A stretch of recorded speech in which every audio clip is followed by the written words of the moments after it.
हाँ जी, बस चलिए बेटा, थोड़ा सा जल्दी से सेटल हो जाइए प्लीज, इमीडिएटली।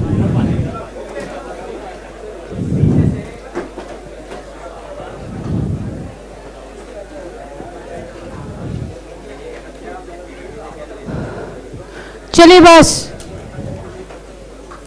आपको बड़े अच्छे से पता होता है कि ऑडिट के बाद आपकी कौन सी क्लास है, लेकिन आपको जब तक मेरा मुंह नहीं दिखे आपको विश्वास नहीं होता।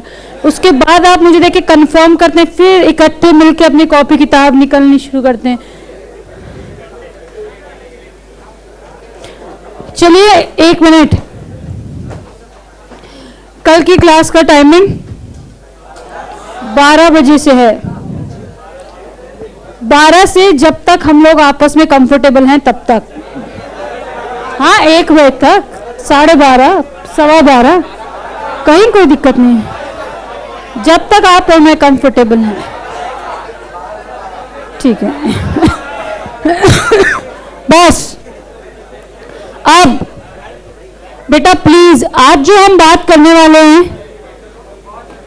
बेटा प्लीज सुन लो, और बस आज जो बात हम करने वाले हैं वो बात बहुत ज्यादा जरूरी है, बहुत ज्यादा जरूरी है, क्योंकि आगे जब भी हम कोई भी और चैप्टर पढ़ेंगे तो उसमें ये बात का बार बार इस्तेमाल होगा। चलिए, लेकिन उससे पहले कल की कोई बात, कल हमने बात शुरू की थी प्रेफरेंस डिविडेंड से कॉस्ट ऑफ केपी निकालने की।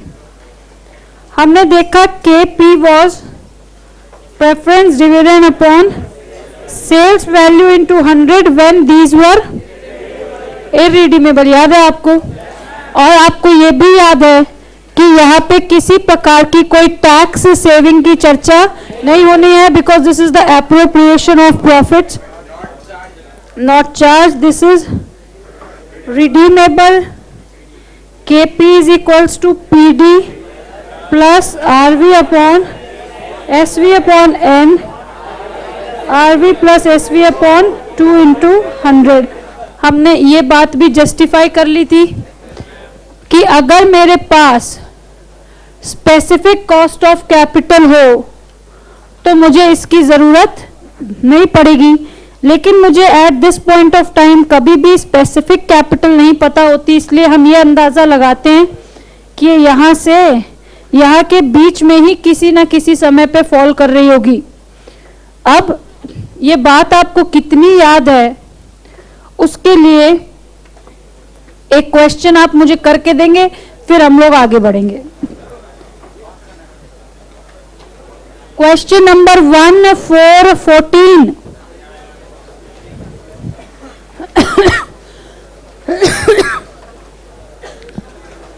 बेटा मुंह तो कैसे भी मत चलाना एकदम भी। पेज नंबर 2.13,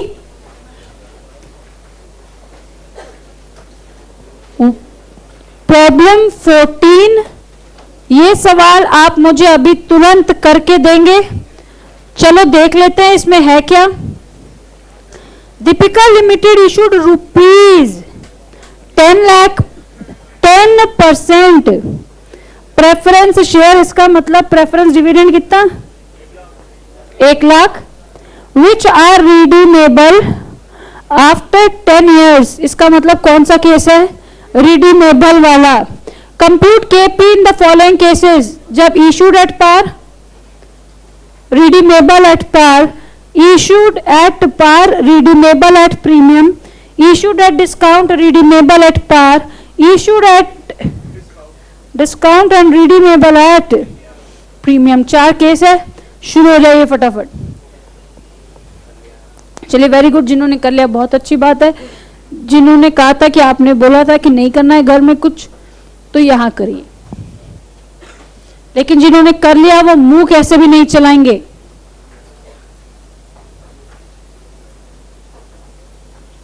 बेटा एकदम शांत होके जल्दी से 5 मिनट में निपटा देना है।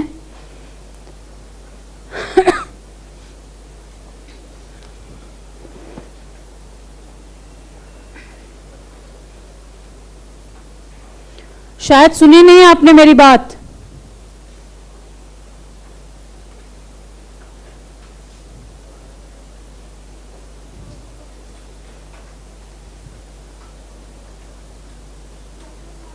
हाँ जी, आ जाइए प्लीज।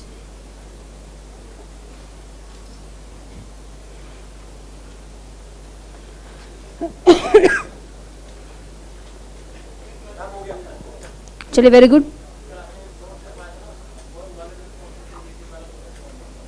वो बता देना है, ठीक है।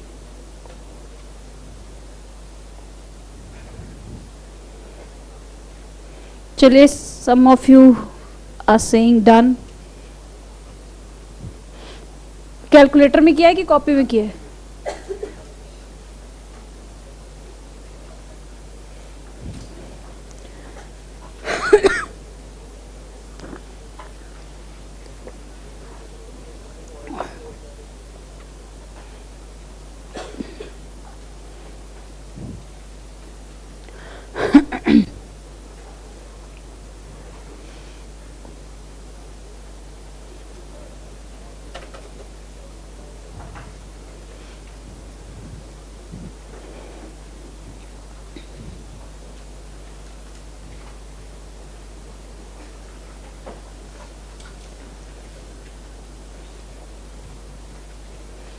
सही से हुआ है वो?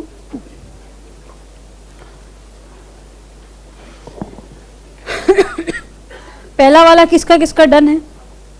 चलिए, वेरी गुड। दूसरा वाला, तीसरा वाला, अच्छा यहाँ पे WIP है। चौथा वाला नहीं, यहाँ पे कम हाथ। चलो कोई बात नहीं, फटाफट से करो उसको। फिर 10-15 मिनट के लिए मुंह बंद।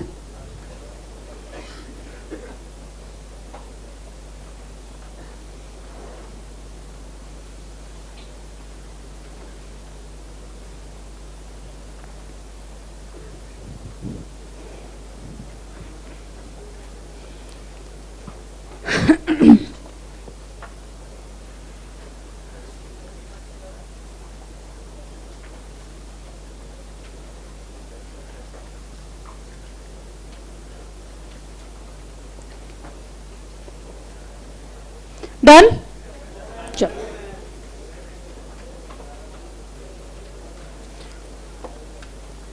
पहला वाला केस क्या है? Issued at par, redeemable at par. क्या कहीं भी इशू एक्सपेंसेस की बात हुई है? इसका मतलब KP is equals to PD। मैं एक बार लिख रही हूँ, RV minus SV upon N, RV plus SV upon 2 into 100। Case A, preference dividend आज भी और कल भी 1 लाख है। ये भी 10 लाख माइनस 10 लाख अपॉन 10। यहां 10 लाख लिख दूं क्योंकि उसका एवरेज निकालोगे तो बराबर ही आएगा। कितना? 10%। बी ने क्या कहा? issued at par, redeemable at premium of 11 lakh minus 10 lakh upon 10 upon 10,50,000 into 100, 10.476। उसके बाद issued at discount and redeemable at par, redeemable at par, issued at कितना डिस्काउंट? 10% डिस्काउंट अपॉन यहाँ 9,50,000,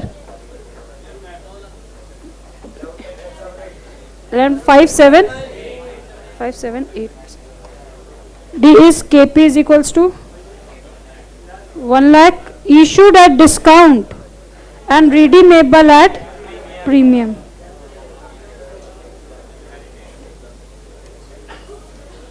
अपॉन 10 लाख। कितने बच्चों ने ये सही सही कर लिया है? चलिए, वेरी वेरी गुड। और जिन्होंने गड़बड़ करी है वो उन्होंने किया नहीं है। चलो अब बेटा बस प्लीज ये तो आपने अपनी कॉपी में कर लिया होगा। आप में से किसी ने मुझसे इस वाले क्वेश्चन के ऊपर दोबारा से चर्चा करने को कहा है।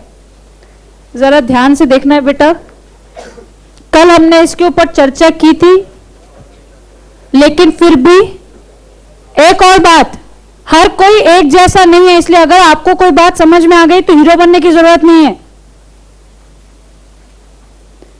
बेटा हमें पता है कि फ्लोटेशन कॉस्ट का मतलब होता है किसी भी चीज को एग्जिस्टेंस में लाने के लिए जो हम खर्चा कर रहे हैं वो होता है फ्लोटेशन कॉस्ट। ठीक बात है, जिसको हम लोग दूसरे नाम से कहते हैं इशू एक्सपेंसेस।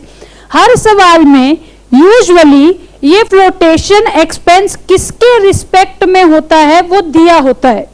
जैसे 5% of issue price, 3% of issue price या 5% ऑफ फेस वैल्यू, लेकिन यहां पे केवल लिखा हुआ है 5%, जिसमें हमारा फेस वैल्यू डिफरेंट है और इशू प्राइस डिफरेंट है। ठीक बात है।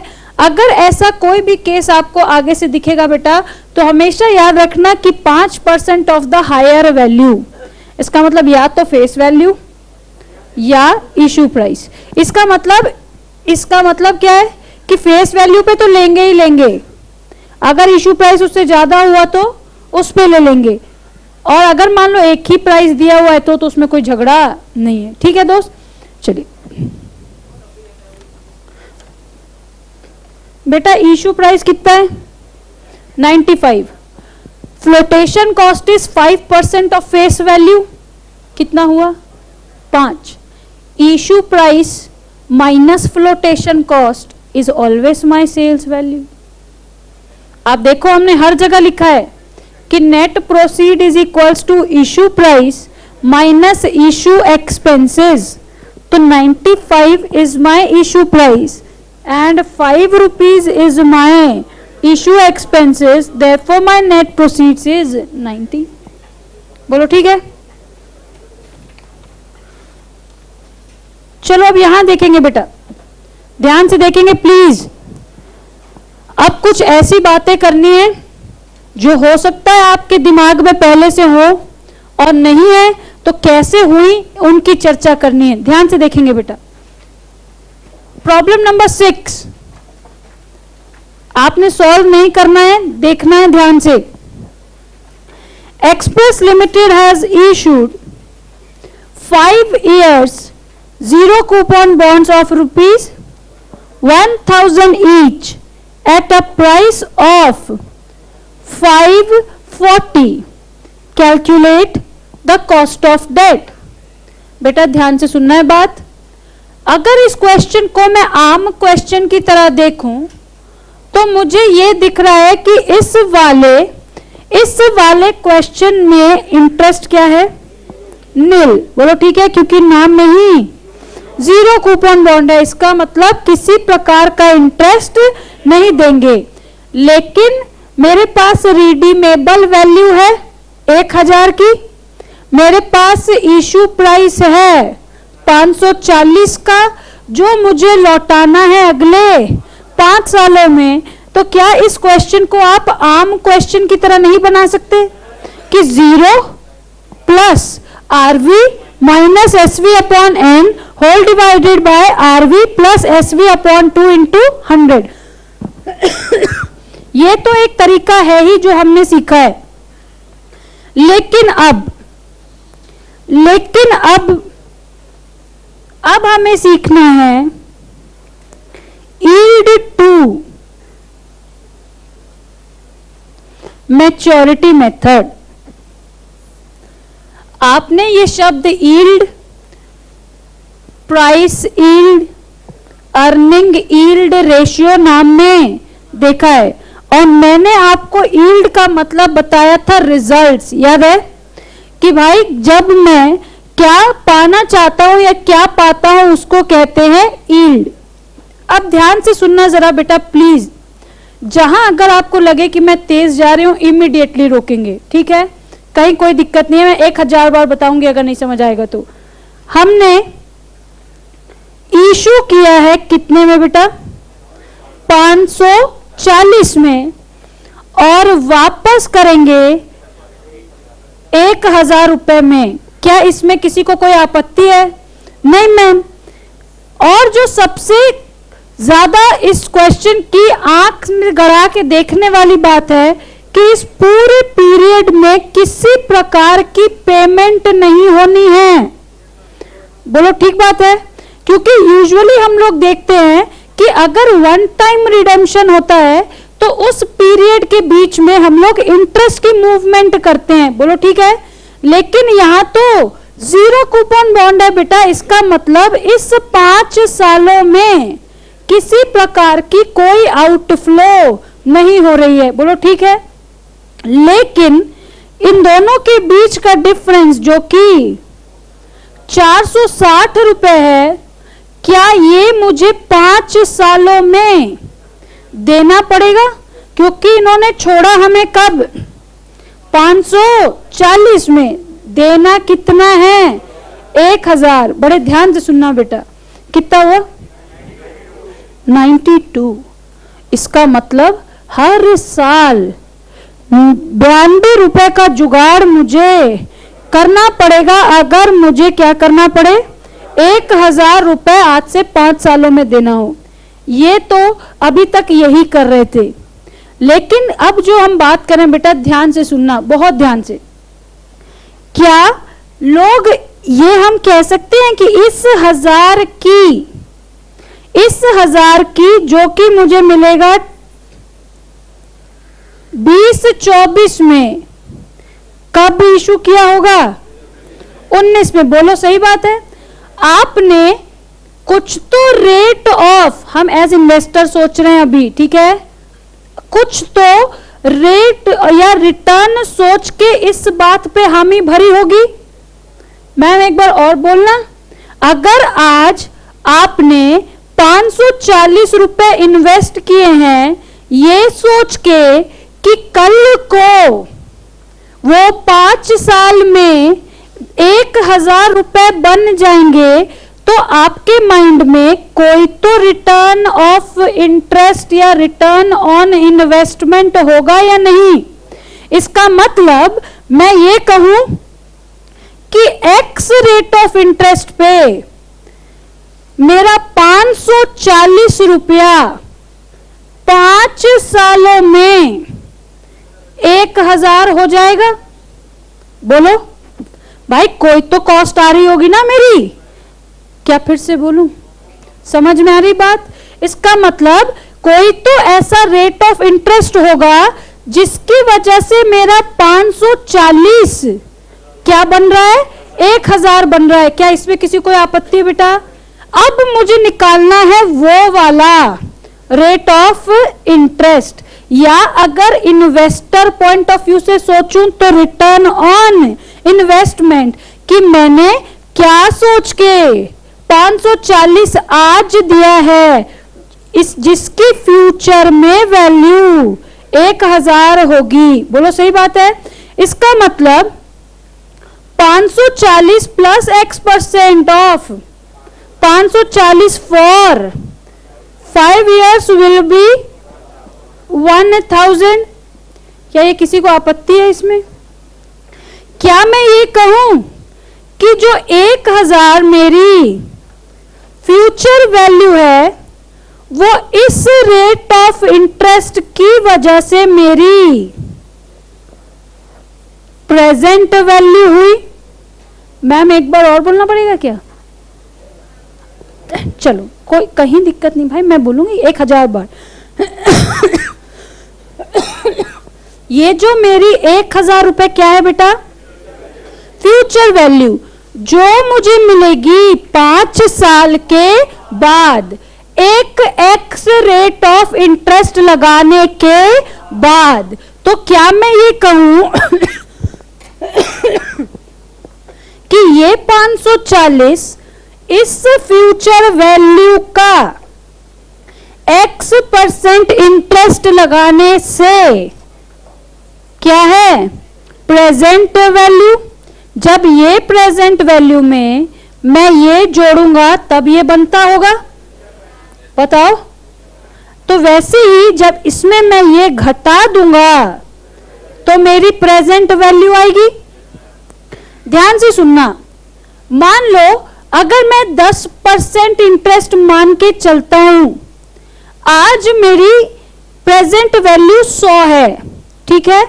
10% बढ़ाऊंगा तो हो जाएगी 110, ठीक बात है। मैं इसमें 10% बढ़ाऊंगा तो हो जाएगी 121। बेटा ध्यान से सुनना, इसका मतलब आपने क्यों हाँ की होगी 10% लेने के लिए? क्योंकि आपने ऐसा माना होगा कि हर साल दुनिया कितने से आगे जा रही है, 10% से आगे जा रही है। तो अगर मुझे भी इस इन्वेस्टमेंट पे 10% मिलता जाए तो मेरा काम बन जाएगा। क्या मैं ये कहूं कि आज से 2 साल के बाद का 121 रुपया 10% के इंटरेस्ट पे आज का 100 रुपया है?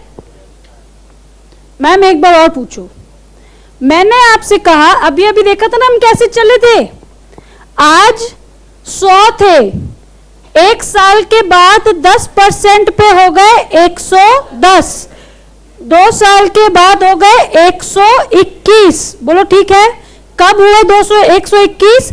10% पे 2 साल के बाद। क्या इसमें कोई आपत्ति है? क्या अब मैं ये नहीं कह सकती कि इस 121 रुपया 10% पे 2 साल पहले के 100 रुपए के बराबर होगा? बोलो बोलो। इसका मतलब ये 121 रुपया in future 2 years is equal to 100 rupees of today when the interest is charged at 10%। बोलो इसमें किसी को आपत्ति है? इसलिए बेटा कैलकुलेटर निकालें। कैलकुलेटर मेरे पास तो है नहीं मुझे भी लाना चाहिए एक, नीचे है। अच्छा यहाँ है, तो वैसे ही थोड़ी छोड़ देते, नहीं तो अभी तक। चलो देखते हैं, कोई नहीं है। चलो थैंक यू। चलो बेटा, चलो मैंने क्या कहा, अगर आपको आता है बेटा तो बहुत अच्छी बात है, जिनको नहीं आता उनको सीखने दो प्लीज। हमने कहा कि 2 साल का 121 रुपया कितने पे बेटा? 10% पे आज के 100 रुपए के बराबर है। बोलो ठीक है। इसका मतलब हमें कैसे सीखना है? एक ऑप्शन होता है 100 डिवाइडेड बाय 1। कोई बात नहीं भाई, इसको थोड़ा सा बंद करना पड़ेगा गेट, क्योंकि रिफ्लेक्शन इसमें लाइट की वजह से दिक्कत आ रही। कोई बात नहीं बेटा, कहीं कोई दिक्कत नहीं, तब भी नहीं दिख रहा, कोई बात नहीं। आपका कान तो खुला है ना, बस इससे ज्यादा देख के अब इतना ज्ञानी भी बनने की जरूरत नहीं है, जितना दिख रहा है उतना बहुत है। चलो बेटा इधर सुनो, बेटा ध्यान से सुनो प्लीज। आसान है। अगर मेरा आज का वैल्यू कितना है? 100 रुपए, कितने पे? 110 पे। इसका मतलब मेरी फ्यूचर वैल्यू कितनी है? कितना चाहिए मुझे? 100। आज से 1 साल के बाद कितने % इंटरेस्ट पे? 10% इंटरेस्ट पे। बेटा सुन लो प्लीज, आपको 100 रुपए चाहिए कब? 1 साल बाद। कितने परसेंट इंटरेस्ट पे? 10% इंटरेस्ट पे। इसका मतलब जो आज मेरा है उसका 10% ज्यादा आपको चाहिए, तो आपका आज क्या है? 100, आपको उससे 10% ज्यादा चाहिए। कितना? 110। इसका मतलब अगर मुझे 1 रुपया, इसका मतलब अगर मुझे 1 रुपया चाहिए आज से 1 साल के बाद, तो वो आज के 0.09 के बराबर होगा। क्या ठीक बात है? देख लो इसमें 10% ऐड करके, देख लो इसमें 10% ऐड करके कितना आ रहा है। ठीक बात है, तो वो 1 हो गया। क्या फिर से बोलूं? बेटा समझ में आ रही? इधर देखो, मैंने अभी भी कहा जिसको आता है बहुत अच्छी बात है, लेकिन आना और क्यों होना बहुत अंतर है। ध्यान से सुनेंगे बेटा। लेकिन यही अगर मुझे चाहिए 2 साल के बाद, तो बेटा एक बार इंटू का बटन दबाना है, एक बार, और एक बार कैलकुलेटर पे इज इक्वल्स टू का बटन दबाना है। 0.8264। इसका बेटा प्लीज, इसका मतलब मेरा ये 0.8264 आज से के 2 साल के 1 रुपए के बराबर है। बोलो ठीक बात है? क्या आप मुझे बता सकते हैं कि अगर मुझे ये 1 रुपए 5 साल के बाद लगेगा कितने परसेंट पे? 10% पे, तो मुझे कितना वैल्यू निकल के आएगी? पॉइंट। बेटा इसके लिए करना क्या है? 100 डिवाइडेड बाय 10 ठीक है। अरे 110 यार, कितना आया? 0.90909। एक बार इंटू, जैसे ही, सुन लो बेटा प्लीज, जैसे ही आप एक बार इज इक्वल्स टू दबाएंगे, वो होगा दूसरे साल का, दैट इज 8264। जब आप एक बार और इज इक्वल्स टू दबाएंगे, तब वो तीसरे साल का होगा 0.513। जब आप एक बार और दबाएंगे, तो वो चौथे साल का होगा 0.6830। और जब 1 साल का और दबाएंगे, तो होगा 621। इसका मतलब बेटा ध्यान से देखो कि आज का 0.5624 रुपया 5 साल के 1 रुपए के बराबर होगा। कब? जब इंटरेस्ट 10% रहा होगा। क्या ये ठीक है? क्या ये कैलकुलेटर वाला ठीक है? क्या करना है? 100 डिवाइडेड बाय 100 प्लस रेट, ठीक है, प्लस इंटरेस्ट। पहली बार जो इज इक्वल्स टू दबाओगे वो पहले साल का, फिर इंटू दबा के जब पहली बार दबाओगे दूसरे साल का, फिर इज इक्वल्स टू तीसरा, फिर चौथा। अब तो ये बहुत हो गया ना, आगे चलें। अच्छा बताओ, क्या ये बात समझ आ गई? इसमें कोई लफड़ा है किसी का भी? चलो इसका मतलब बेटा ध्यान से सुनो, बहुत आसान, बहुत ही आसान। इसका मतलब इस 1000 का कोई तो ऐसा प्रेजेंट वैल्यू फैक्टर होगा परसेंटेज में, जो 5 साल की वैल्यू कर दे कितने के बराबर? 540 के बराबर। क्या फिर से बोलूं? 1 रुपया का कोई तो ऐसा फैक्टर होगा जो 1 रुपए की प्रेजेंट वैल्यू कर दे 0.62 रुपीज, तो आपको क्या पता चला? वो प्रेजेंट वैल्यू फैक्टर है 10। तो इसका मतलब कोई तो ऐसा प्रेजेंट वैल्यू फैक्टर होगा जो इस 1000 को 5 बार 5 सालों में कितने के बराबर कर देगा? 540 के। क्या ये बात ठीक है? इसके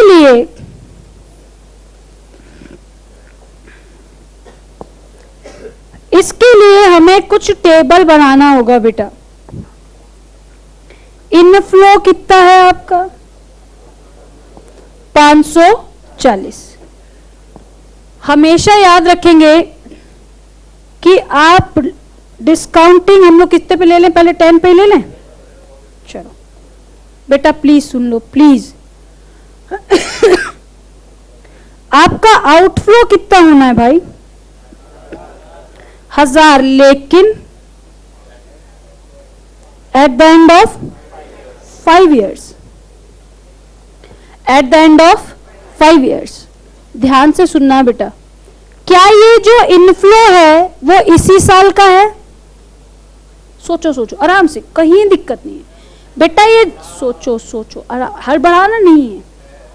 क्या ये जो इनफ्लो है वो इसी साल का है?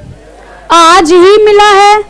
इसका मतलब इस 540 की वैल्यू तो आज 540 ही रहेगी। बोलो इसमें कोई लफड़ा है? क्यों नहीं है? क्योंकि मैम ये तो आज ही मिला है। चलो ये जो 1000 है, मुझे चाहिए इसकी प्रेजेंट वैल्यू 5 साल के डिस्काउंटिंग फैक्टर लगाने के बाद। निकालो। 0.621। ये कैसे आया पता चला? फिर से बताओ कैसे आया ये? 100 डिवाइडेड बाय 110। ये कौन से साल का? पहले साल का। कौन से साल का? 5। इसका मतलब अगर 1 रुपए की प्रेजेंट वैल्यू 10% डिस्काउंटिंग फैक्टर पे 0.621 रुपीज है, तो बेटा बताओ present value at current discounting rate कितनी होगी? 621। इसमें कोई लफड़ा है? बताओ। लेकिन और इसकी वैल्यू तो 540 ही रहेगी। इसमें कोई झगड़ा है? सोच लो, फिर कल पूछोगे तो फिर बताऊंगी, लेकिन अभी सोच लो, ठीक है? जो कि मुझे दिख रहा है भाई, ये तो कितना ज्यादा हो गया? 81। इसका मतलब कि यहां तो काम ठीक बैठा नहीं। क्या करें? और डिफरेंस भी अच्छा खासा है। अगर 11% लेते हैं तो बहुत फर्क नहीं पड़ेगा, थोड़ा बढ़ाओ, 14% लेते हैं, चलो 14 ले लो, कोई दिक्कत नहीं। डिस्काउंटिंग एट 14% कर लोगे बेटा? करो तो। कर दिया। 0.519। कितना? ये तो माइनस में आ गया। कितना? 21। बस बेटा प्लीज यार। इसका मतलब ये बात तो मुझे समझ आ गई कि मेरा जो भी इंटरेस्ट रेट है वो 10 से ज्यादा है, लेकिन 14 से कम है। बोलो ठीक बात है? क्योंकि अगर 10% डिस्काउंट मैंने देखा तो यहाँ पे मेरी नेट प्रेजेंट वैल्यू कितनी है? 81। लेकिन जब मैंने थोड़ा ज्यादा जंप लगा दिया तो पता चला कि यहाँ तो 21 क्या हो गई? ज्यादा हो गई। इसका मतलब जो मेरा कॉस्ट ऑफ डिबेंचर है that will fall between 10 to 14। इसमें किसी को कोई आपत्ति है भाई? In this case cost of debenture is, जिसको हम लोग आगे चल के IRR देखेंगे, अभी ये ध्यान दो, कम से कम कितना है? 10%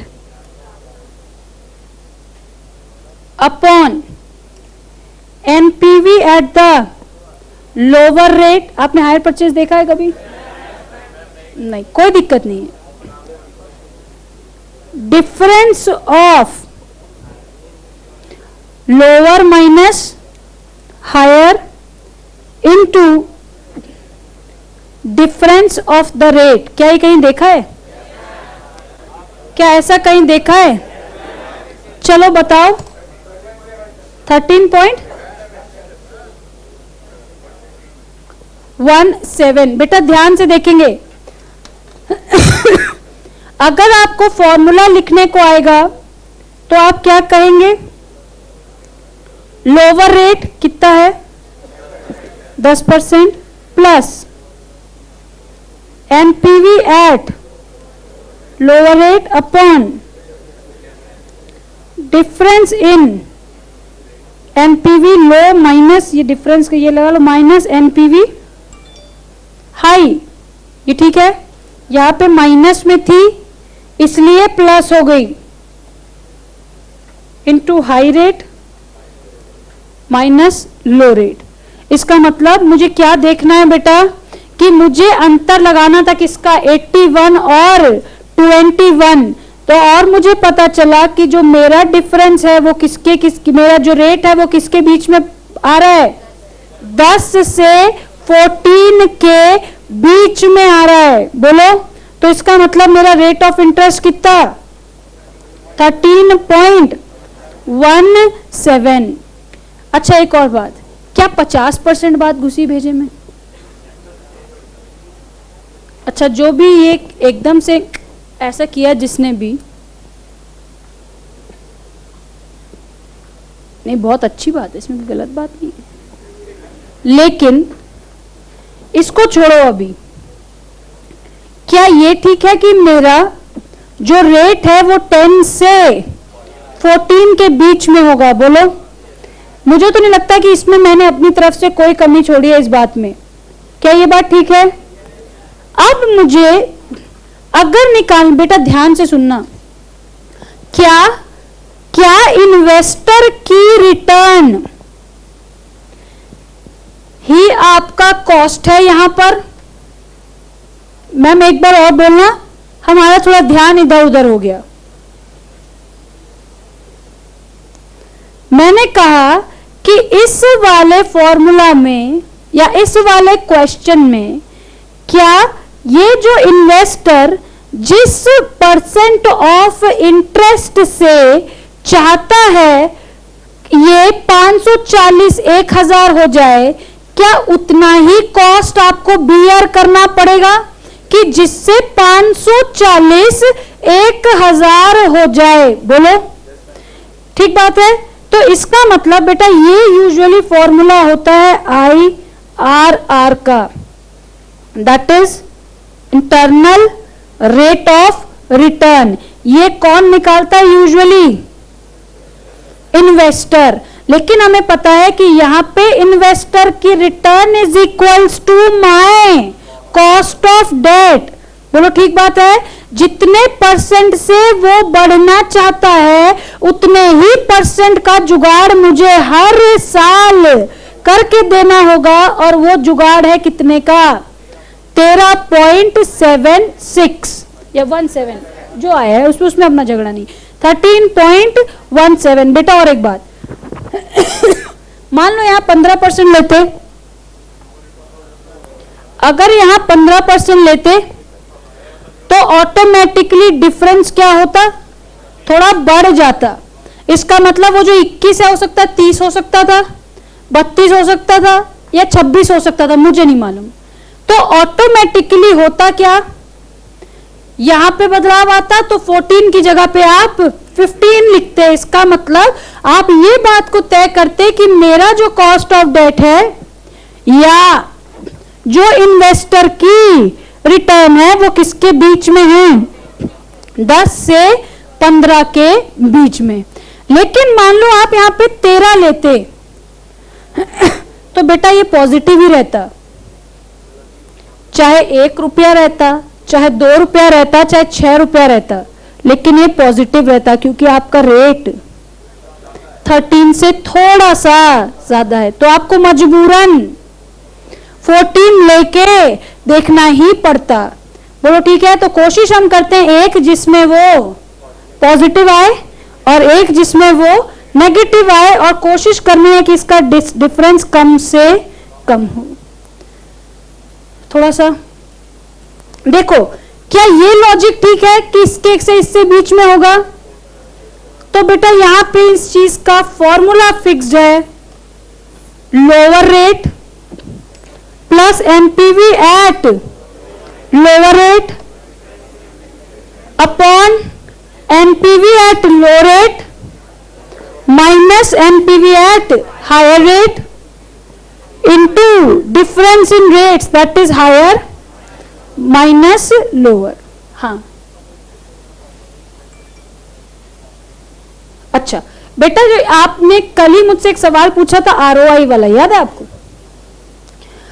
आपने ये कहा था कि मैम एक ऐसी लाइन मैंने कहीं पढ़ी कि कॉस्ट ऑफ कैपिटल की जानकारी आरओआई से कंपेयर करने के लिए होनी चाहिए। ठीक बात है। आज आप 540 रुपए आज दे रहे हो इस उम्मीद पे कि वो 5 साल में 1000 हो जाएगा। ठीक बात है। तो आप किसी ना किसी परसेंटेज ऑफ रिटर्न की तो उम्मीद कर रहे होंगे ना, कि हर साल अगर इतना इतना परसेंट बढ़ेगा तो मेरा 540 5 साल के बाद 1000 रुपया हो जाएगा। बोलो ठीक बात है। आपको पता चल गया वो कितना है, 13.17। ठीक है। अरे मैं भी तो यहां 540 लेके बैठी हूं और मुझे अपने आप को उस रेट से बढ़ाना है कि जिस रेट से ये 540 1000 बन जाए।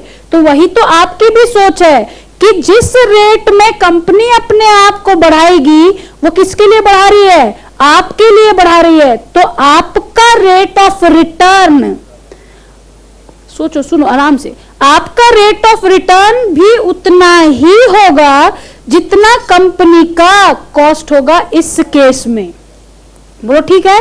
अगर आप सोचते हो कि 540 13.17 में 5 साल में 1000 बन जाएगा, तो यही तो कंपनी सोच रही है कि 540 13.17% में आज से 5 साल के बाद 1000 हो जाएगा। ये जो फॉर्मूला है वो बेसिकली किसका है, आईआरआर का, that is the investors return. तो हमें पता है कि इस केस में इन्वेस्टर की return is equals to my cost. Ma'am फिर डिबेंचर में ऐसे क्यों नहीं किया? आपने देखा बेटा कि डिबेंचर की रिटर्न जब 10% थी तो मुझे तो 50% का टैक्स बचता था कि नहीं बचता था? तो उस केस में इन्वेस्टर की रिटर्न और मेरी रिटर्न बराबर नहीं थी, इसलिए वहां कहीं भी आईआरआर नाम का शब्द नहीं था, क्योंकि आपकी रिटर्न और कंपनी की रिटर्न दोनों अलग है। लेकिन यहां इन्वेस्टर की रिटर्न और कंपनी की कॉस्ट क्या है बेटा, बराबर है। बोलो छापना है क्या इसको? नहीं, लिखवा दूं? चलो हाँ 1 मिनट बेटा। Problem number 8।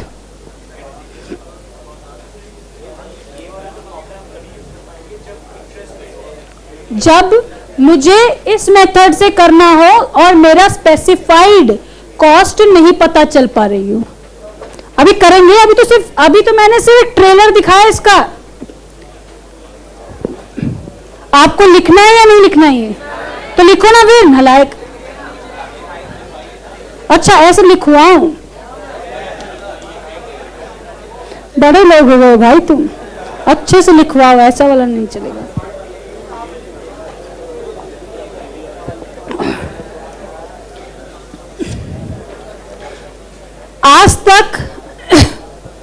आज तक यील्ड टू मैच्योरिटी मेथड, बेटा प्लीज, आज तक यील्ड टू मैच्योरिटी मेथड पूछा नहीं है, लेकिन हमें पता है कि ये चीजें वेस्ट नहीं है, क्योंकि जब हम कैपिटल बजटिंग में पढ़ेंगे तब हमें बार बार सिर्फ डिस्काउंटिंग करना है। कैपिटल स्ट्रक्चर पढ़ेंगे, बार बार सिर्फ डिस्काउंटिंग करना है। कुछ फॉर्मूला ऐसे होंगे जिनके मुझे आपको स्टेप भी लिखाने होंगे कि step 1 press this in calculator. और एक बात, कुछ ऐसी बातें हैं, चलो वो जब आएंगे तब बताऊंगा। नहीं, बात ऐसी है कि कुछ चीजों का फॉर्मूला हम इजीली कैलकुलेटर से भी निकाल सकेंगे, ठीक है? तो आप ये मत पूछना कि ये कैलकुलेटर में यही प्लस क्यों किया, यही माइनस क्यों किया, मेरे टीचर ने सिखाया था क्योंकि, बस सीधी सीधा जवाब यही है कि मेरे टीचर ने मुझे सिखाया था कि इसका आसान तरीका ये है, और उनको उनके टीचर ने, बस। Yield to,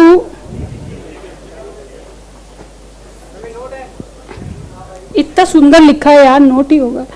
Yield to maturity method, that is also known as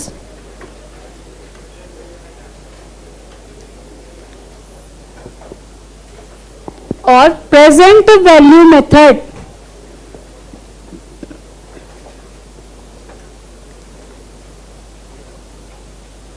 This method is used in the case of लेकिन अगर ये याद नहीं आए और वो दूसरा वाला जीरो कूपन बॉन्ड में याद आ जाए तो भी चलेगा। जीरो वाला आंसर सेम नहीं आएगा लेकिन गलत नहीं होगा। जीरो कूपन बॉन्ड्स एंड, कहीं दिक्कत है ना, 2 बजे अलग रोल में रहते तुम लोग, कोई बात नहीं। And when the debts are paid in installments, that is when redeemed in installments for calculating the cost of debt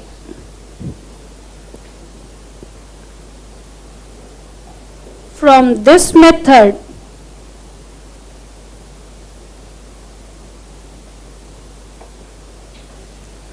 following steps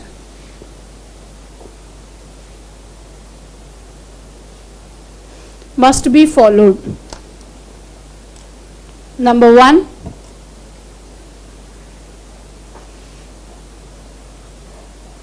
calculate the cash flows for the periods.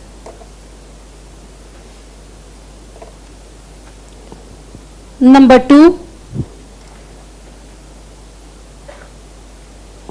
use the appropriate, यहाँ हमने क्या लिख दिया भाई, आपको क्या लगाना पड़ेगा, अंदाजा लगाना पड़ेगा। appropriate discount rates, appropriate discount rates,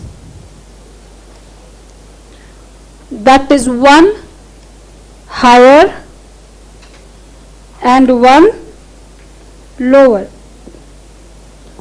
Third is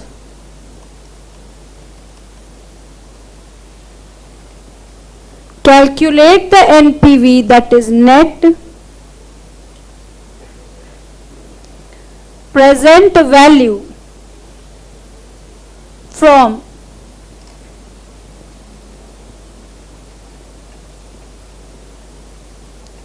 both the discounting rates. क्या यही किया था हमने अभी तक? नंबर 4th इज कैलकुलेट, क्या निकालो, IRR।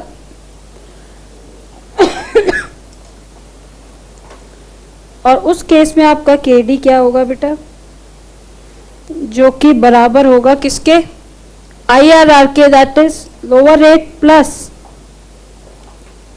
NPV at lower rate, NPV lower rate minus NPV higher rate into difference in rates, that is higher rate minus lower।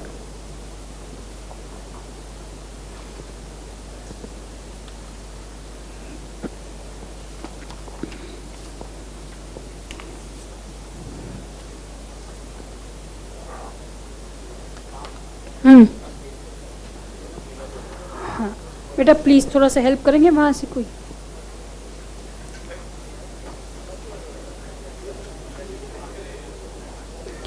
P8, हाँ अब निकलो इसको भाई, स्टॉपर लगा देने तो दिक्कत आएगी। P6 है, मुझे देखने दो, नलायक हो तुम सब।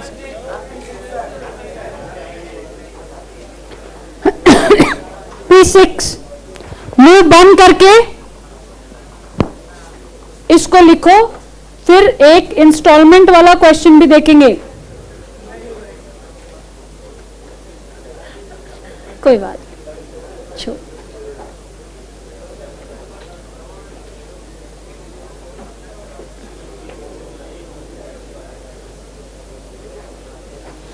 देखो जिनको आ रहा है या हो चुका है वो मुंह बंद रखें। अच्छा बताओ कितने बच्चे चाहते हैं कि मैं कैलकुलेटर का भी स्टेप लिख दूं? कोई अगर भूल रहे हो तो चलिए, वेरी गुड। अबे तुम मत लिखना, तुम्हारी कॉपी है, हद बात है, अलग नाटक है। बेटा एक इंपॉर्टेंट नोट लिख लो, जो नहीं लिख रहा है वो मुंह बंद रखे एकदम।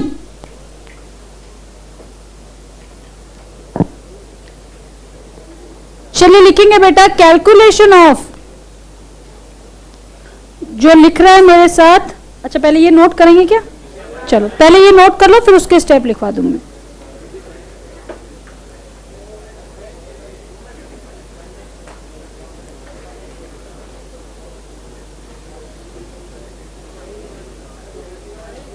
पता है क्या होता है, इसलिए ना आते ही एक आध को धो देना चाहिए, 1-1.5 घंटे तक ना उसका असर रहता है।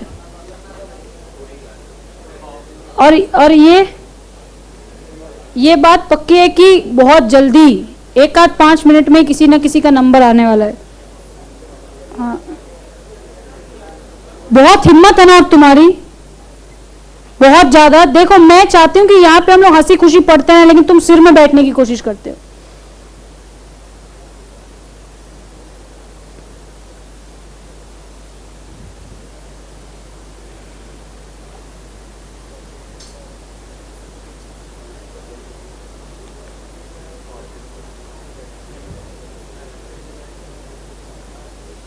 प्रेजेंट नहीं हुआ था?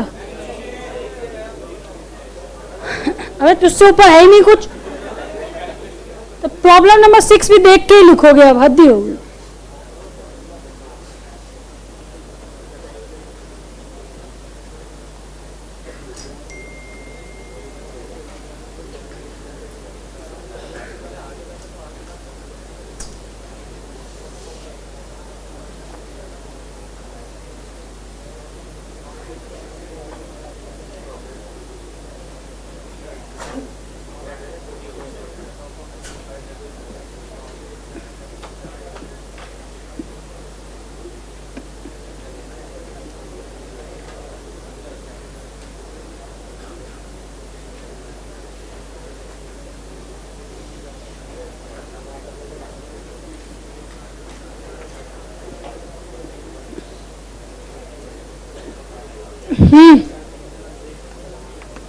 थोड़ा सा ऊपर कर दूं?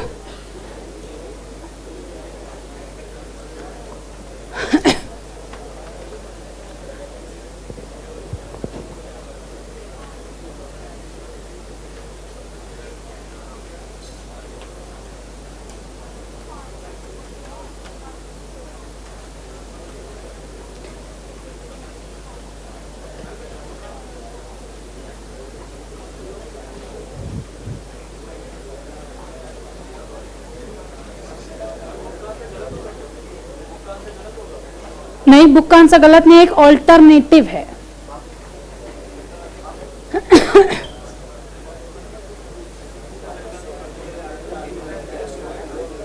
किसमें क्या हो? तो आने तो दे भाई मेरे यार, तू बड़ा ये लिख तो लो, दूसरे वाले को आने तो दो। अभी मैं कह रही हूँ उसके बाद क्वेश्चन कराती हूँ, होने तो दो उसको। हटा दूं? कोई लिख रहा है? बेटा आप इसको अभी जैसा लिखा है वैसा छाप लो। अगर आप इसको देख देख के अपना कैलकुलेट करने के बाद लिखोगे तो गड़बड़ हो जाएगी। हटा दूं?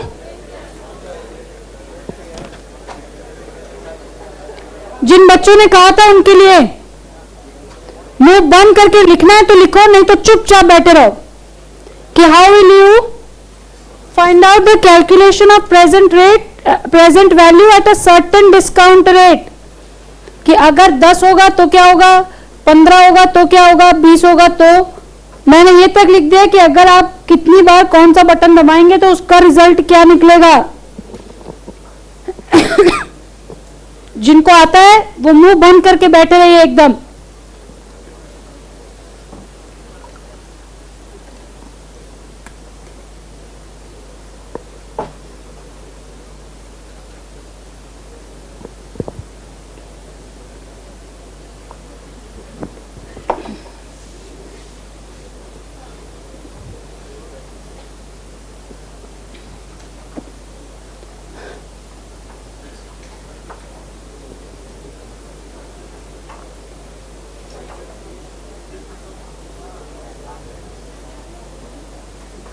का अलग बाजार है।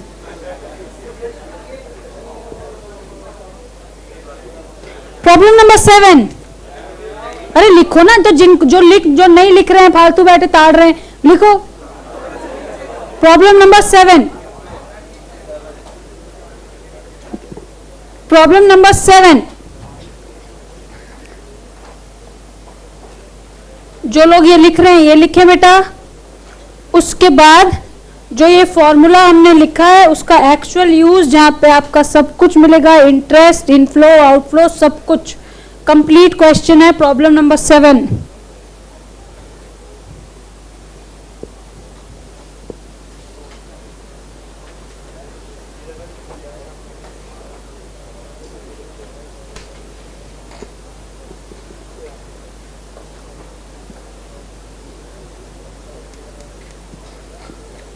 देखो यहां हमने लिखा है एंड सो ऑन। इसका मतलब जितनी बार इज इक्वल्स टू दबाओगे उसके नेक्स्ट वाले ईयर का वो आ जाएगा। इसका मतलब स्टेप 5 में अगर एक बार और इज इक्वल्स टू दबाओगे तो थर्ड लिख दिया है क्या? हाँ, for 4th year, 5th year and so on.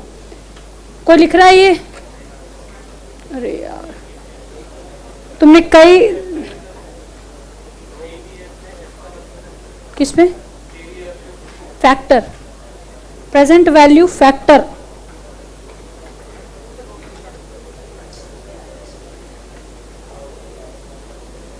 present value factor, that is the discount rate which is to be used.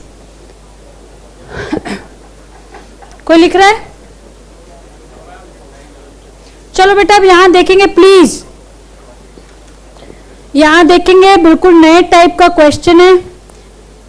अभी तक बातें बड़ी आसान सी चल रही थी।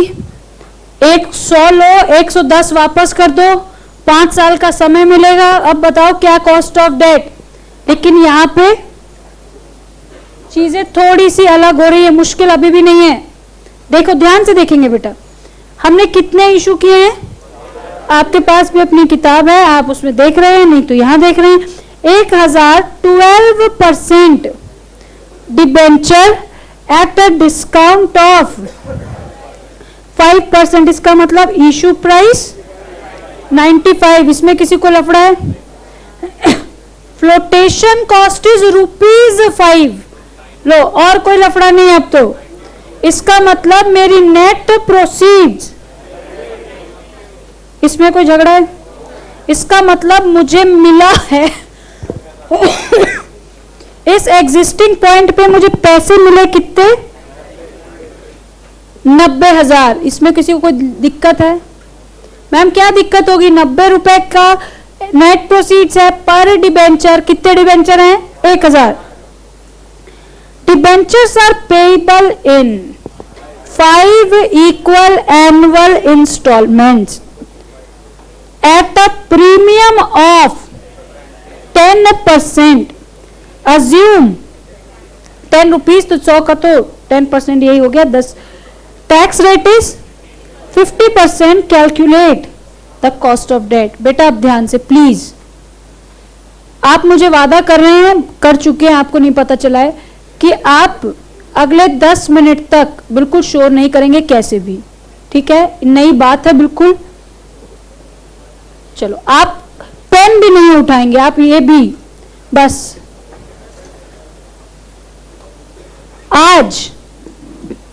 आज हमने 1,000 डिबेंचर हासिल किए हैं 90 रुपए में। किसी को कोई आपत्ति है इस बात पे? क्योंकि आपके पास जो पैसा आया है वो 90 ही है। ठीक बात है? ठीक बात है। आपका जो इनफ्लो हुआ है वो कितना हुआ है? 90। इसमें कोई आपत्ति है? आप आज से 10 साल के बाद वापस करने वाले हैं 110, लेकिन 5 साल के बाद।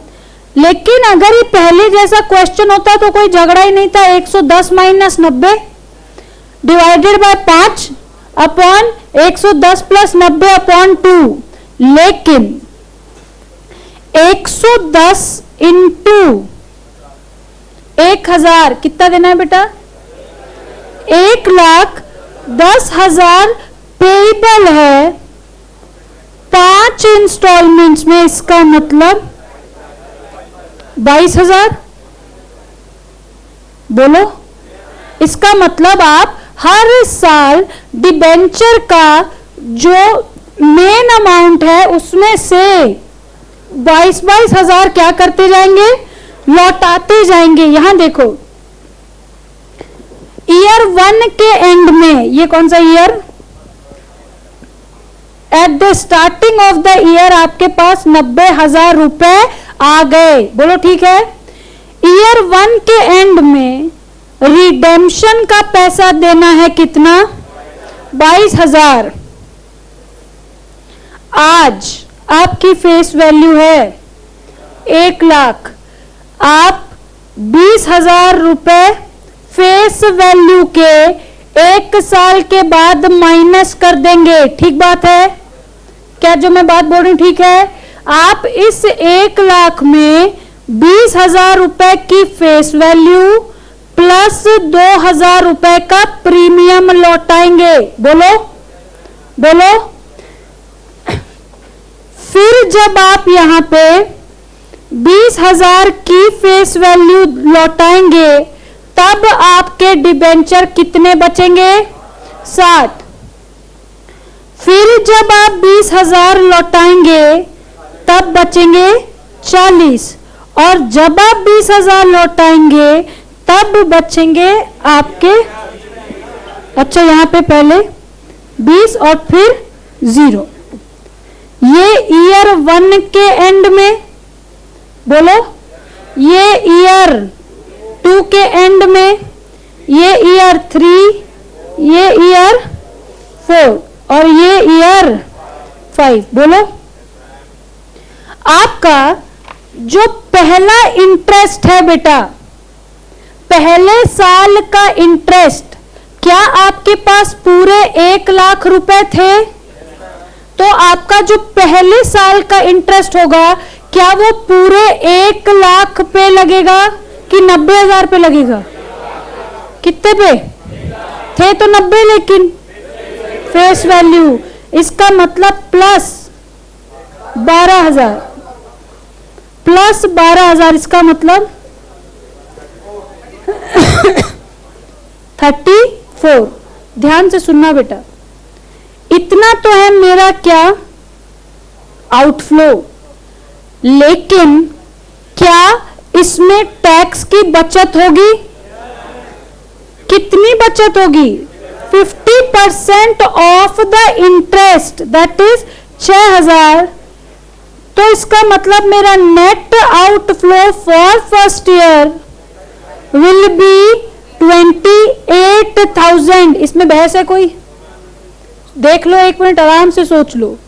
20,000 तो फेस वैल्यू दोगे, 2,000 रुपए का प्रीमियम दोगे और 12% का इंटरेस्ट दोगे, लेकिन 50% टैक्स सेविंग के बाद। तो कितना हुआ? 28 टोटल। इसमें कोई झगड़ा है किसी को? चलो ऐसे फटाफट बताओ। अब 22 तो देंगे ही, प्लस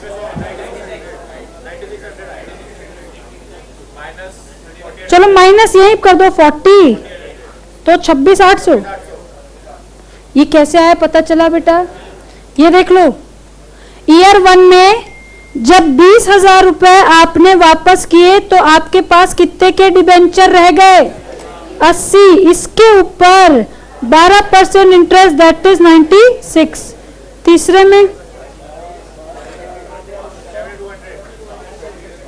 25,600,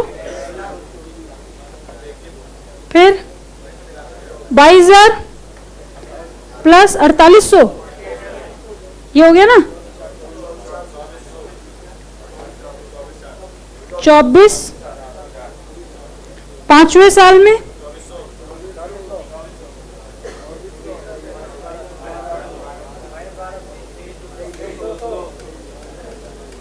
ये कौन से ईयर का? 5th year. ये ईयर 1, ईयर 2 के एंड में, ईयर 3 के एंड में, ईयर 4 के एंड में और ईयर 5। क्या इसमें किसी को कोई झगड़ा है? बोलो, क्या हमारा फर्स्ट स्टेप पूरा हो गया? Calculate the cash flows for the year. बोलो,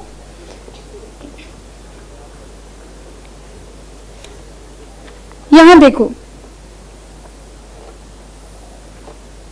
ईयर कौन सा? 1 2 3 4 5, ठीक है।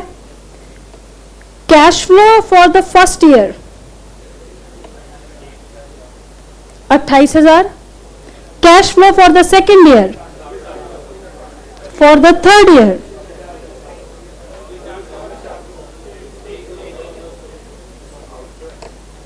ये आउटफ्लो है, ये आउटफ्लो है। क्या आपको एनपीवी निकालने के लिए क्या इनफ्लो मेरा कितना है? चलो वो देखेंगे अभी।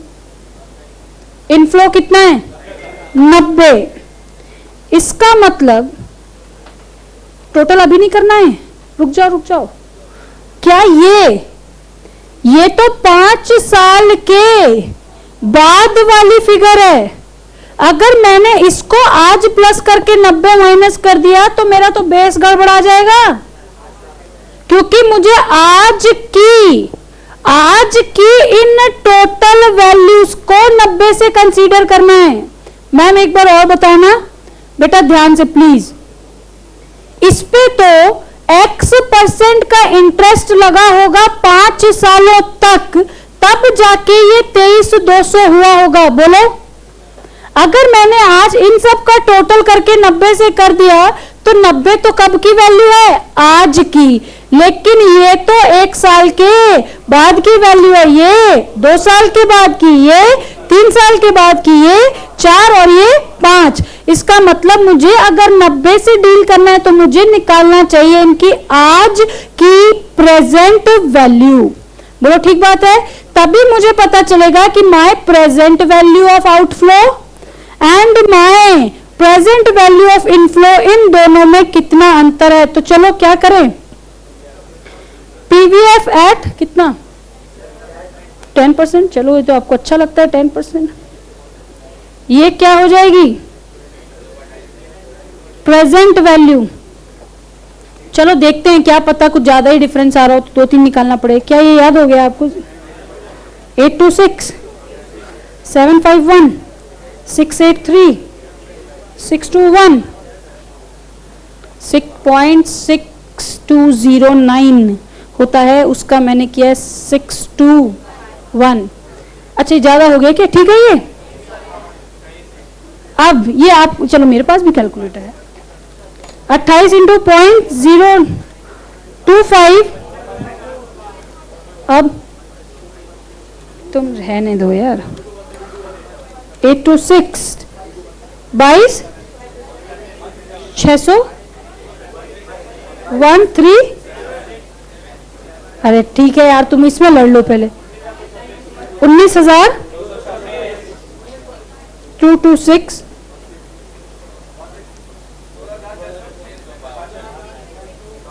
52। ठीक है।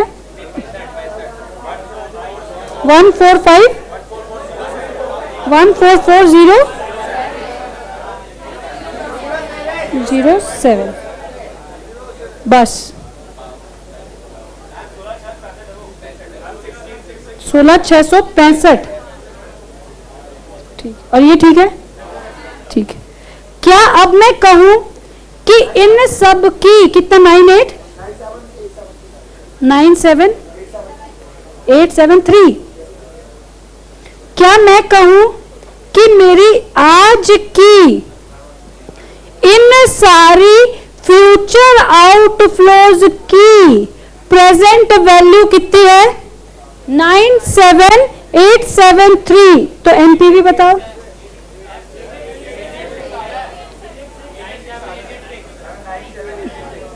ना कोई बात नहीं भाई, तुम ऐसे तो करते रहो। फिर कितने बच्चों को लग रहा है ये गलत है? अरे यार 978। अब ठीक हो गया? कितने बच्चों को लग रहा है सही है? अब ठीक है। बाकी होगा हमें क्या, ऐसी तैसी कराए। चलो कैसा बेटा, 1 मिनट बस। मुझे यहां पे तो बहुत एक्सट्रीम पॉजिटिव है, इसका मतलब 1 2 3 से शायद काम ना बने। क्या करें? 15% पे चलें। PVF at 0.75। अरे एक एक इतना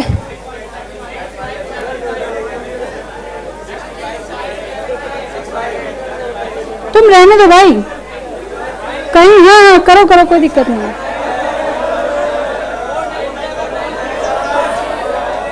बस चलो 2। बस बस। अब आपको क्या चाहिए? Present value at discounting factor 15%। आराम आराम से जो करो एक एक करके बताओ मुझे। 2।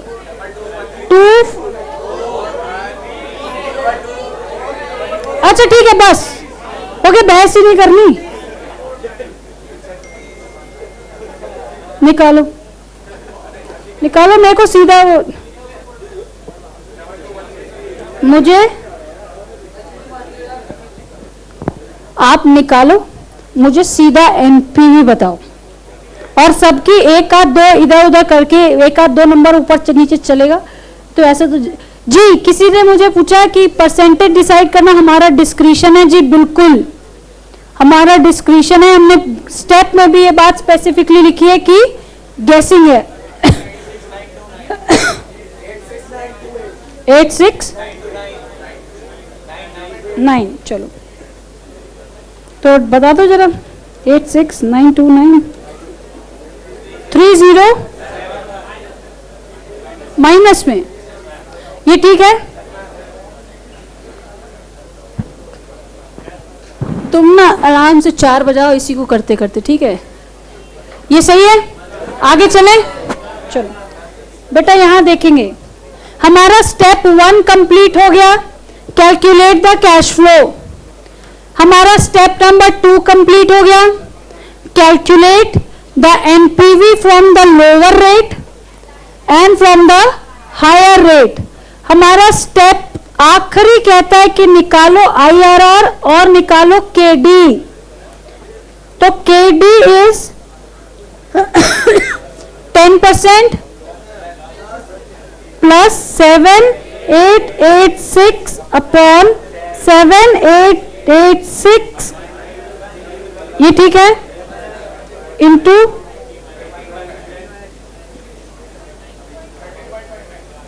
13.5986 जो है 13.59868786 जो आप कर रहे हो, क्या ये ठीक है? क्या ये ठीक है?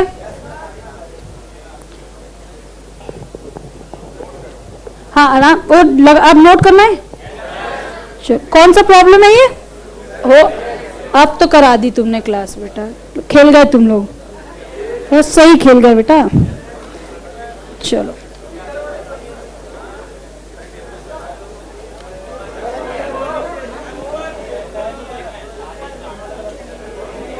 चलिए, मुंह बंद, इसको लिखो प्लीज।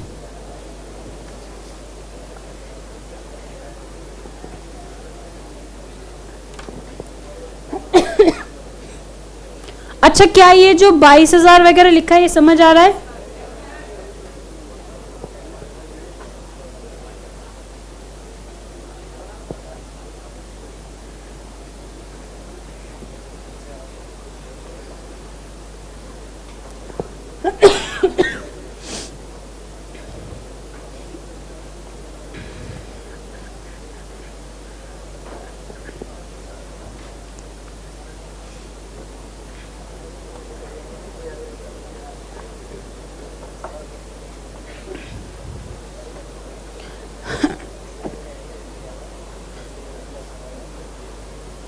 देखिए, अपनी टीचिंग मेथोडोलॉजीज आप 4 बजे के बाद लगाइए, थोड़ी सी उसको कंट्रोल में रखिए, अभी बस 15-20 मिनट और।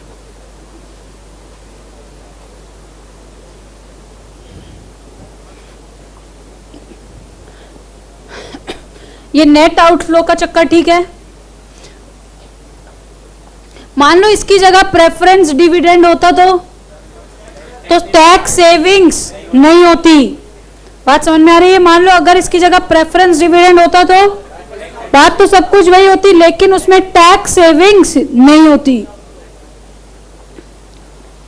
तो इसका मतलब उस केस में मेरा नेट आउटफ्लो आता 34,000, और जो इसको ऐड करने के बाद आएगा वो हाँ जी,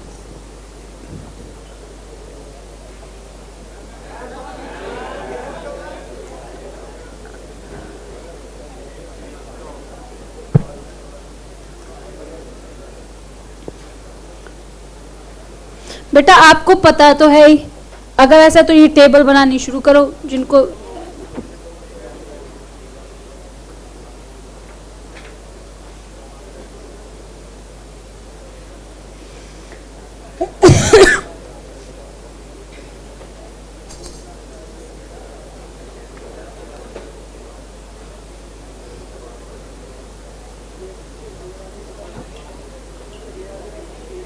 बेटा ये हो गया ये वाला।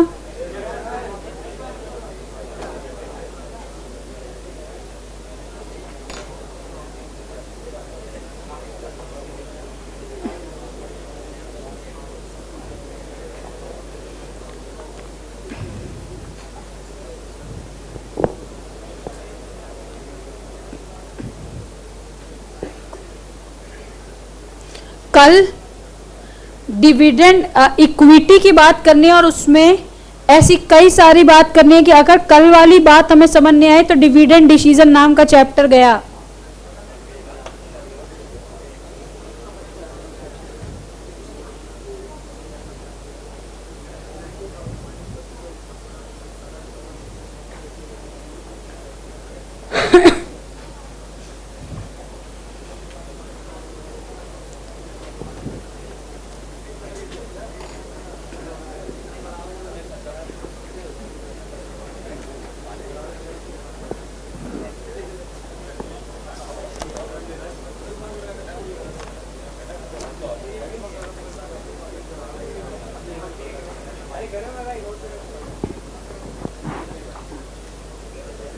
हाँ जी, ऊपर वाली शीट हटा दूं? ये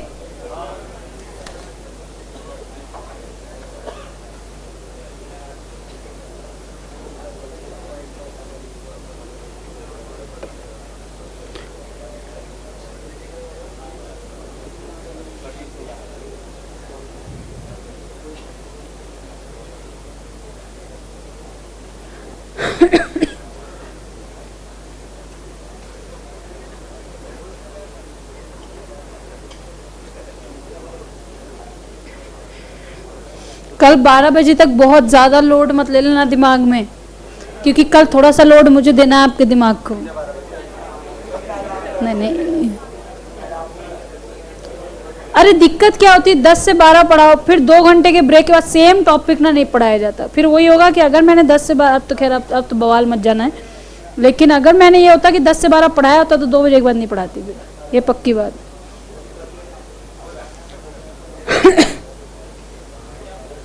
ये हो गया।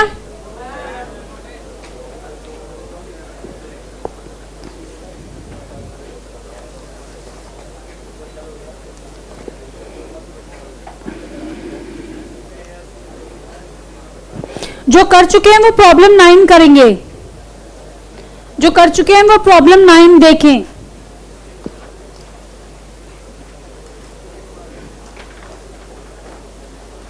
इसके बाद से इक्विटी के सवाल शुरू हैं।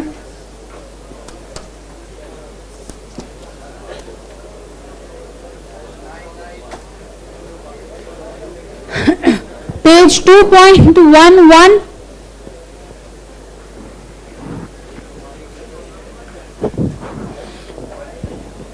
बेटा मुंह मत चलाओ बिल्कुल भी। जिन्होंने ये लिख लिया है वो अपने पिछले क्लास की मेमोरीज को ताजा करके बनाएंगे प्रॉब्लम नंबर 9। इस सवाल में एक इंस्टीट्यूशन है जो लोन दे रहा है और एक नॉन कन्वर्टेबल डिबेंचर्स है। कन्वर्टेबल डिबेंचर की बात करना अभी हमें बाकी है। एक नॉन कन्वर्टेबल डिबेंचर है जिससे भी हम पैसा उठा सकते हैं। तो आपको कह रहे हैं being a finance manager evaluate the cost of capital of both the alternatives, और अपने क्लाइंट को बताओ कि कौन सा कॉस्ट ऑफ कैपिटल तुमको सही पड़ेगा। प्रॉब्लम 9,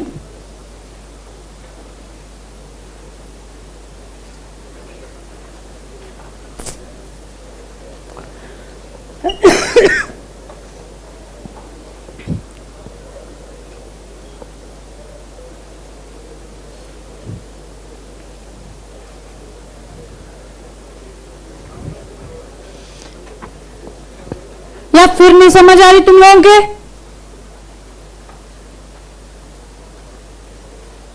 ये किसी का लिखना बचा है? चलिए यहां देखेंगे अब। चलिए आप मेरे साथ पढ़ रहे हैं या पहले भी पढ़ चुके हैं तो सुनेंगे बाद। A company is considering raising funds of about 100 lakhs, 100 lakh रुपए का लोन लेने की सोच रही है by any of the 2 alternative methods. आज ही सुबह हमने देखा था कि या तो फाइनेंशियल इंस्टीट्यूशन से ले लो या बैंक से, तो ये भी कुछ ऑल्टरनेटिव्स ढूंढ रहे हैं। विथ 14% इंस्टीट्यूशनल टर्म लोन, ये किसी फाइनेंशियल इंस्टीट्यूशन के पास जाना चाहते हैं, और and 13% non convertible debentures issue करने की सोच रहे हैं। लेकिन ये है कि टर्म लोन लेने में मुझे किसी प्रकार का कोई इंसिडेंटल कॉस्ट नहीं देना। इसका मतलब सीधा जाऊंगा और जितना पैसा चाहिए उतना मिल जाएगा। लेकिन the debenture would have to issue at a discount of 2.5। इसका मतलब अगर 100 रुपए का है तो 2.5 that is 97.5 and would involve a cost of issue of rupees 1 lakh। क्या इसका नेट प्रोसीड फर्क पड़ेगा? आपको मिलता कितना बेटा? 97, ठीक है, 9,75,000, ठीक है, एक जीरो और आएगा, चलो 97,50,000। लेकिन ये कहते हैं कि 1,00,000 रुपए की तो इशू एक्सपेंसेस है, इसका मतलब 96, ये बनी मेरी नेट प्रोसीड्स। बोलो, इसमें किसी को दिक्कत है बेटा? क्या आप KL और KD निकाल सकते हैं? निकाल लिया, चलो वेरी गुड। कितने बच्चों का हो गया? आपके हिसाब से कौन सा ठीक है, KL या KD? KD। चलिए देखते हैं। अच्छा, ये जो मैंने किया वो किसी को डाउट है इसमें? यहां पे सीधा सीधा लिखा था इशू ऑफ 1,00,000, कोई परसेंटेज का चक्कर नहीं था। प्रॉब्लम नहीं। चलो पहले निकालते हैं KL। क्या KL ठीक है? क्या KL में भी 1/T लगेगा? Yes, upon net proceeds into 100। Interest कितना? 14%, 1,40,000 अपॉन, ये ठीक है? बोलो 9 इसमें किसी को दिक्कत है बेटा? KD interest 1/T NP into 100। Interest कितना? 13% है, 1,30,000 1 minus 0.35 96,50,000 into 100, that is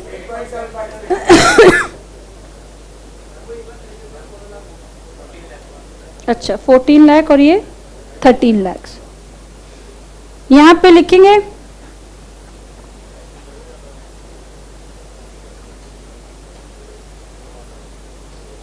net proceeds for debenture. बेटा ये दिखाना पड़ेगा आपको। Net proceeds for debenture is, issue price is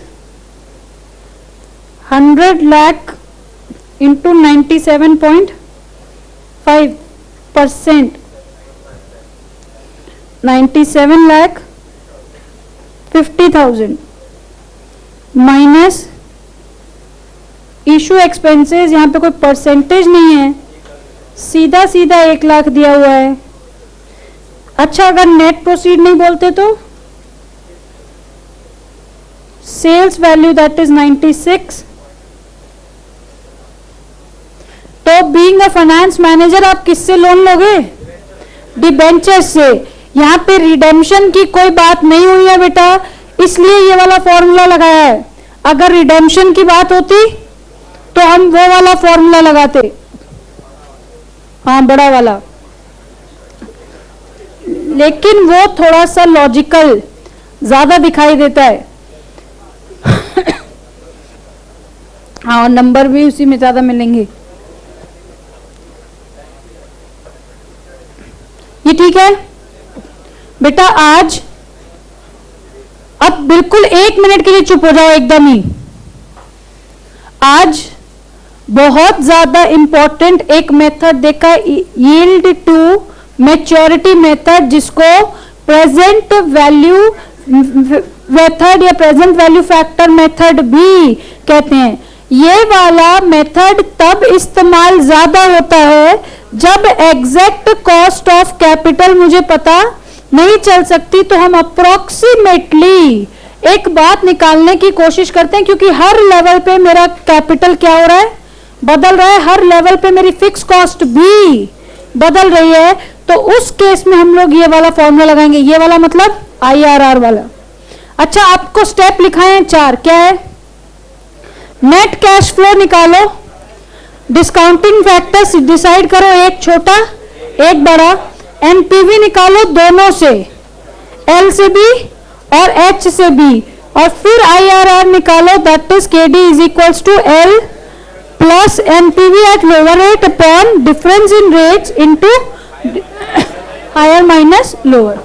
कल चाहे तो ऑडिट में 5 मिनट ब्रेक ज्यादा ले लेना, लेकिन दिमाग पूरा एक ऑल क्लियर करके मत आना, थोड़ा सा क्लियर रख के आना।